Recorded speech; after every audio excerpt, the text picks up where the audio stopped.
Welcome to We Build Academy. We're putting together a series of shorts where we take the best of the best out of each of our main episodes and distill it down into a short episode. In this short episode, we're talking to Ben Adam Smith. Ben Adam Smith is a self-build podcaster, and he's also currently building his own Passivhaus home. So if you want to learn a little bit more about Passivhaus and Ben's journey to Passivhaus, please check out this short episode. How did you get started in self-building? I wanted to build an energy efficient home before I turned 40 in August 2016. Ted Stevens, who at that time was one of the key figures in the National Self and Custom Build Association, whatever the correct terminology is, he'd said, well, you can do this a few ways. You can either jump in, get building, and it will take you 3 years and cost twice as much, or you do all the planning up front and then hopefully you execute, you get it done in 9 months to a year, and that is definitely the right way around. What was the first things you had to start thinking about when starting your self-build? Mainly going to be about land and finance to begin with. How many plots of land did you see? 50 to 60, possibly even more. What problems did you find when you were buying land for your self-build? Thwarted us a number of times. We did put in bids, but it would always go to sealed bids. And that is just the kiss of death, because how much do you put in?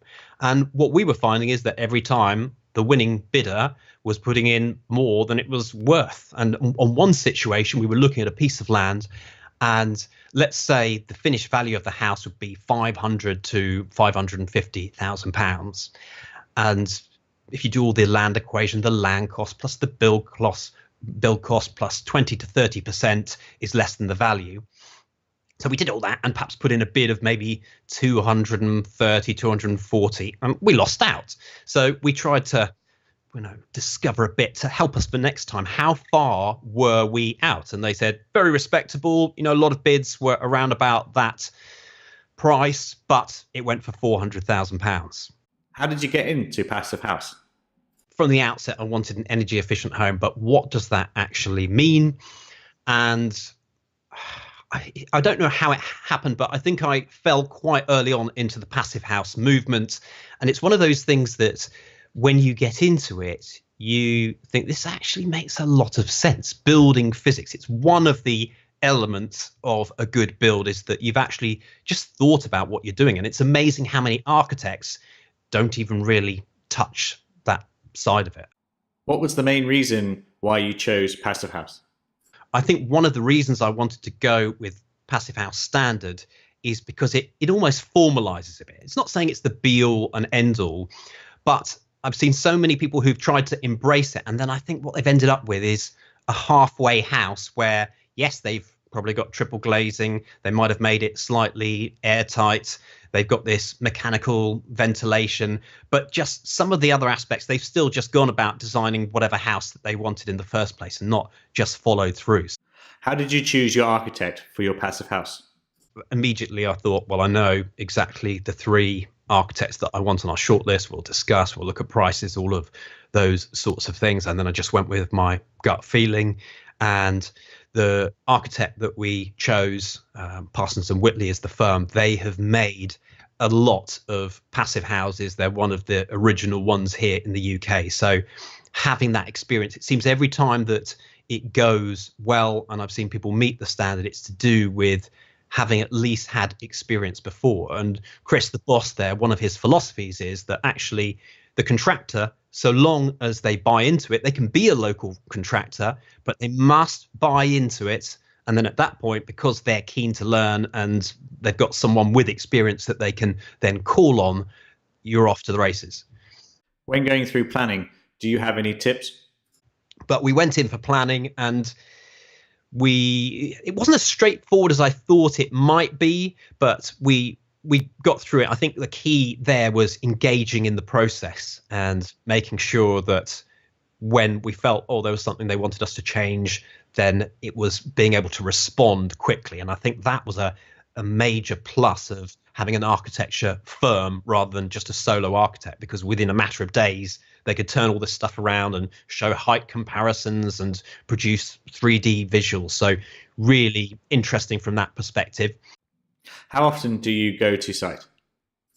Well, I'm going there every 2 days, effectively. I just think it's, well, firstly, very, very interesting. If you're building your own house, I can't imagine what it must be like not being there for, say, a whole month. And I've heard a number of stories like this where people, they have to do it remotely for one reason or another. But to me, I go there 2 days and I think, how have you got so much done? So to think of leaving that huge, great gap and what might have changed and things that you might not have wanted, I mean, that is just incredible to me. Did you go to any sites before your build? Been to a number of building sites, and I'd certainly recommend that to anyone building a house, either the completed house, if you can get onto the building sites, even better. Budget? Any lessons?